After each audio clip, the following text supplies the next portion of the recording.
Cameron Norrie is playing Valentin Vachereau in the third round of the Paris Masters after beating Carlos Alcaraz to reach this stage of the ATP 1000 tournament. Cameron. Norrie was booed by a partisan Paris Masters crowd for his animated celebrations towards them after winning a point in his third-round match against Valentin Vachereau.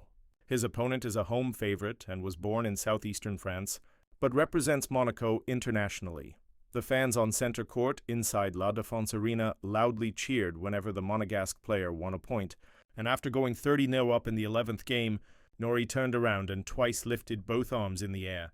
Vachereau ultimately won a closely contested first set 7-6 following a tiebreaker. There are no French players left in the ATP Masters 1000 event, with Norrie's opponent knocking out his cousin Arthur Rinderknecht in the previous round.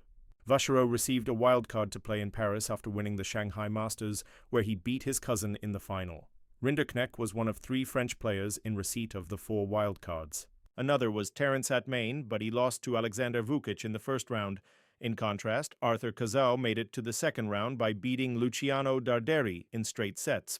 However, he was defeated by the 15th seed Alejandro Davidovich Fokina in a similarly swift fashion.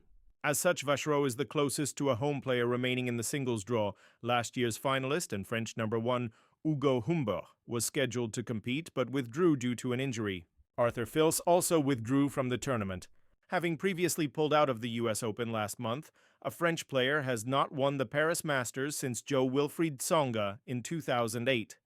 He also made the final in 2011, losing to Roger Federer, with Gael Monfils being beaten to the title during the intervening years, first by Novak Djokovic and then Robin Soderling.